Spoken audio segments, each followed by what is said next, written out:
Good morning, good afternoon, good evening, and welcome back to a final round of a grand tournament. It's been a long journey. We've now only got 5 packs remaining. We might see more gold. We might see more purple. We might even see more legendaries. But one thing is almost guaranteed. We'll probably find a frigid snowbolt. So our first card in our first pack of our last episode, Maiden of the Lake. Your hero power costs 1. 4 mana for a 2/6. That can be quite a useful card. It can be used in combination with quite a lot of inspires to sneak in that extra little bit here or there. Is it something you would frequently use? I'm not entirely sure.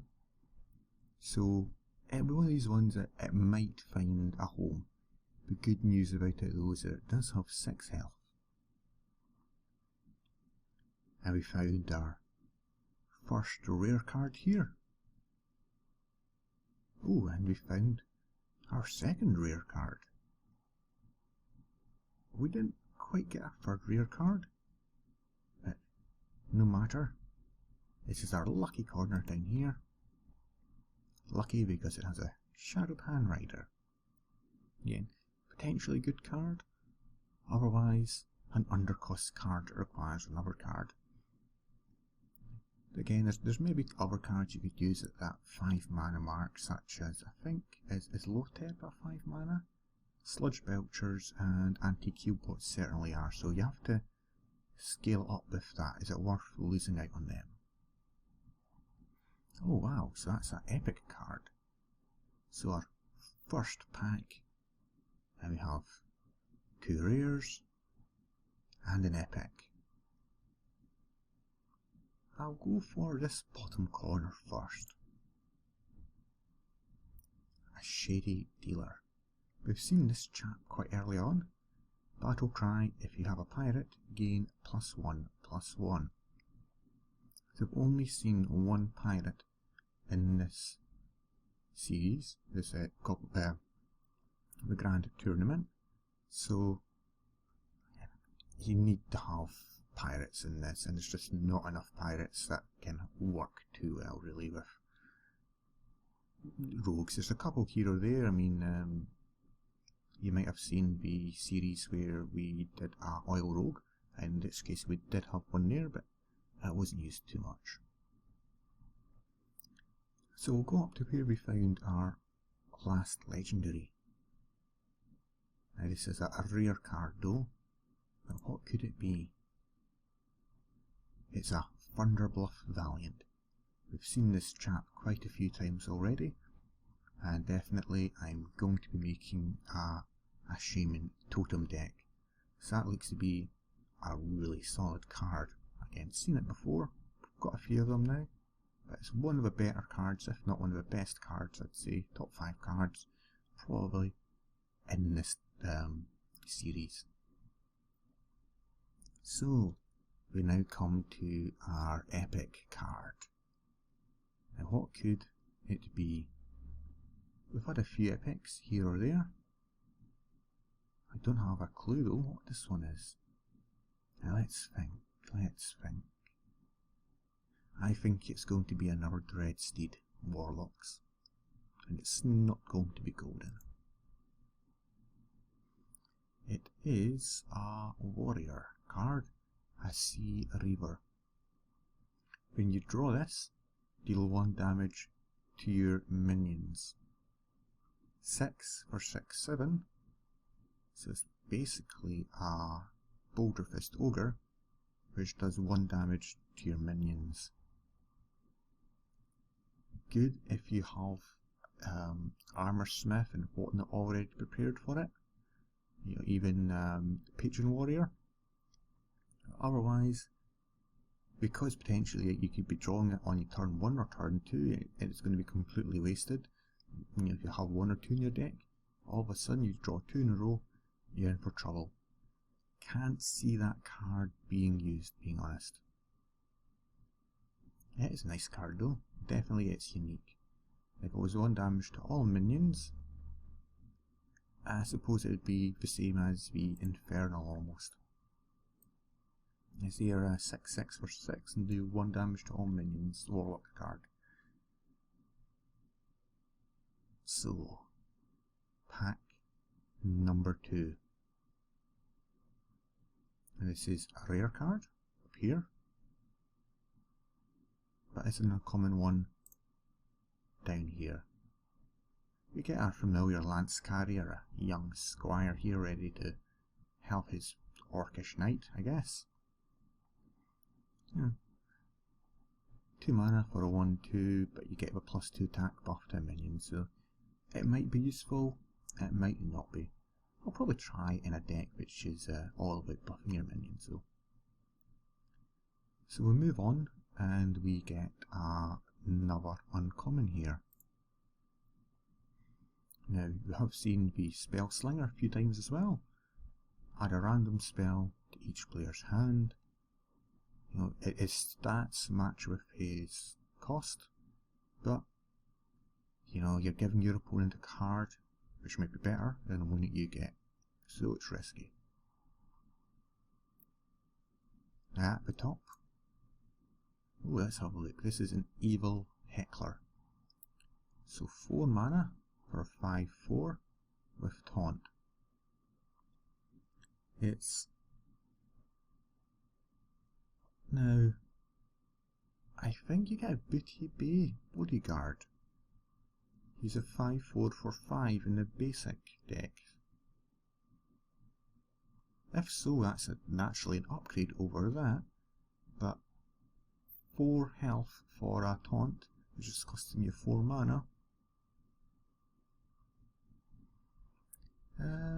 I'd still rather have the Senjin Warrior. I think he's 4 mana for a 3/5. That extra just helps, really. And don't get me wrong, the 5 damage is nice, but I don't think you'd really use it. So our top card here is the good old King Zealot. One of the better cards. Again, if I put the kind of top cards I've seen, this would probably be a top 5 card. It's not overpowered, but the fact that you can get a free card out of it is wonderful. And this goes back to your rare. So let's turn it over and we get Alexstrasza's Champion. 2 for 2 free. If you have a dragon though, it's a free with charge. Very good if you have a dragon. If you don't have a dragon, it's okay cost as it is.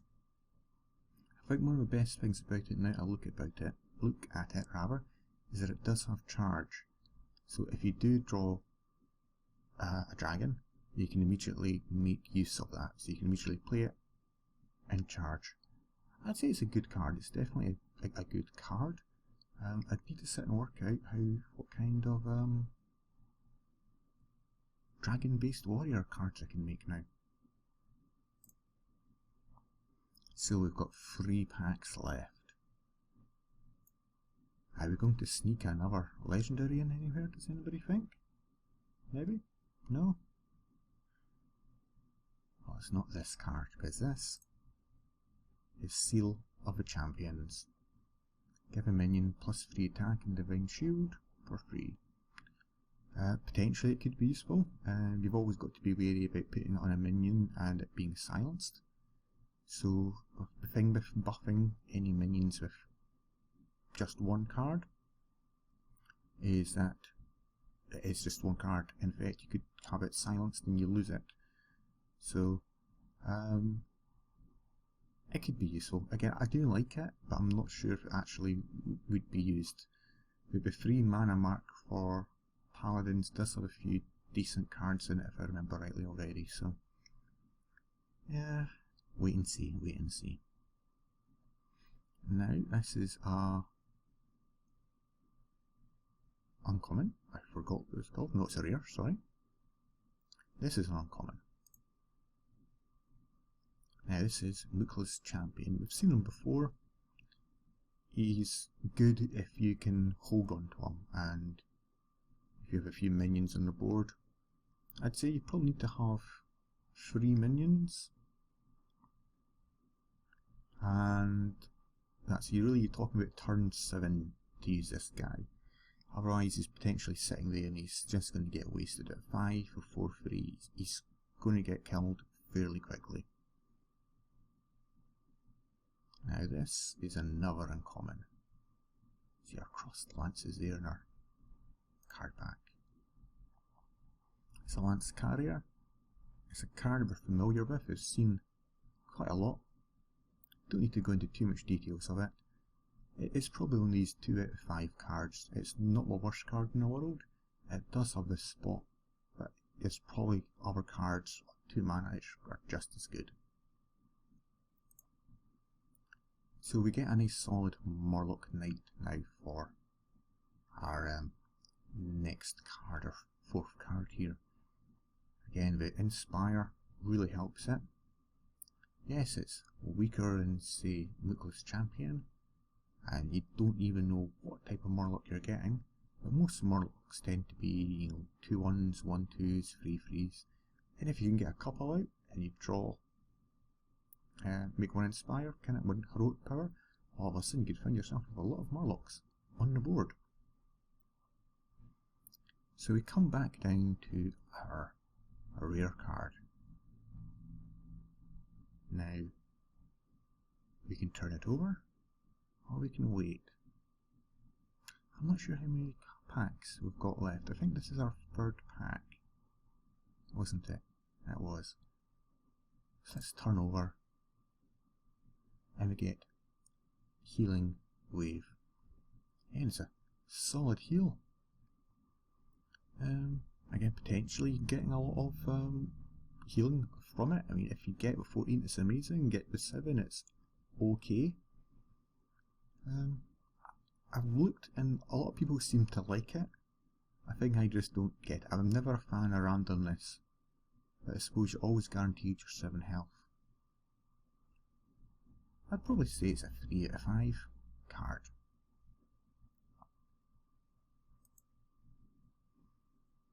So, with 2 packs left, how are we going to do? Now we have our lucky bottom right corner here, which might not be lucky, but it's got a very good card. It is a card that we have seen before though, so it's free for 3-2 with a Tusker Totemic. Very, very, very good card. A 4 or 5 out of 5. No, the fact that you're getting a totem, and it can be any totem, is absolutely perfect. It's really, really good. So that leaves us with 4 more cards here. We can creep up and look at this other uncommon one that we've got left, and we find it to be the Wild Walker. It's a card that we've seen recently. 4 mana, 4/4, gives a friendly beast, plus 3 health. Again, it's whether or not, I mean, I suppose that's also can be used as almost like a heal on something. Can I see it being used? I'm not sure. I'm not sure, being honest. It's okay. I mean, it's a solid enough body. It's kind of lacking a little bit in health mark there. I mean, maybe a 3/5 would have been better. Certainly, it has its options. So this is another uncommon. If we just turn it over, we get a nice solid Clockwork Knight. Now, this might cost 1 more mana. It does come with +1/+1 health, and also allows you to give a mech +1/+1. I'd probably say +1 attack is worth +2 health, so that kind of it's kind of similar, but it's just overall a better card because it's just got a bigger body there. It's got the extra health and the extra, so it's got the extra health there and the extra damage. So it's better than Wild Walker, but again, you need to be running a mech based deck to make use of it. So we've got our uncommon here. It's a Dalaran Aspirant. Inspire again, spell damage +1. You'll probably find it gets used, but whether or not it gets used enough to be of benefit is a question. I mean, it's a good solid body. I mean, 4 mana for 3/5 is nice. I'd rather have had a 3/5 and a 4/4 possibly. But you just can't help but think that you're not really going to be using or relying on that spell damage. Maybe you are, I don't know. A 3/5 card, I'd say it's solid, it's okay, it's not spectacular. And our final card in this pack is a rare. So as we turn it over, we get the Savage Combatant. Inspire, give you hero +2 attack this turn. So I've seen this guy before. In effect, he turns your +1 attack, +1 armor. Hero ability for druids, they do +3 attack, +1 armor. Good. But the problem with this guy, again, it's that low health. You know, he'll actually take out the Dalaran Aspirant, to be fair. You know, he does have that, he's got a nice chunk of damage at 5 or 4 there. But you can't really rely on it staying on the board to make a lot of use of your hero ability. So, dear friends, this is the final round.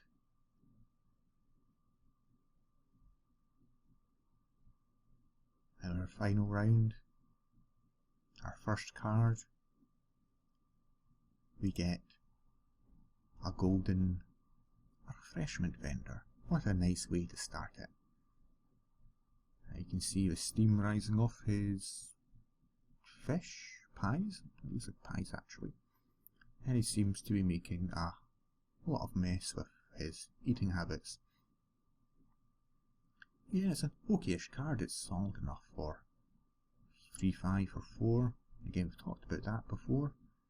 It's maybe slightly underpowered, but again, you can't do too much. But the key thing is it's really good for control decks, which gives you an extra wee boost of health, and then gives you solid enough minion on the board. While it does give your opponent health as well, you might not be looking to make a huge impact on control decks until say turn 5, turn 6. Okay card, maybe a 2/5er. So now move on to our next, and again it's another uncommon one here. And we see the Tournament Medic. Inspire, restore 2 health to your hero. Now there is a Priest card which has the you gains +2 attack every time you heal. I wonder if this will double up, so you gain 2 heal, you gain 2 health forever, and you heal. I'm going to need to try that out. Tournament Medics with that hero, sorry, I've forgotten what it's called now. It's a Priest card anyway, I'm sure you'll remember which one I mean. So we move on now, and we get another uncommon. Spell Slinger, looks like a Blood Elf. 3/4, you've seen this guy before. And, you know, what more can be said about him really? He is what he is. You have to either hope you get lucky, or hope your opponent gets unlucky. So we're now left with 2 cards. And this one is a rare. I think we'll turn this over. Get Sparring Partner. A taunt. Battle Cry, give a minion taunt. Solid enough at 3-2 taunt is okay. Giving another minion taunt is also decent. You can potentially add in the +2/+2 taunt buffing card after that, and you got 2 cards that are potentially buffed up quite well, but you need to keep it on the board. So now we have our very final card. Most likely it's going to be an uncommon. I have to admit, I'll actually be disappointed if it's not a Snowbold or one of the Yarmongers.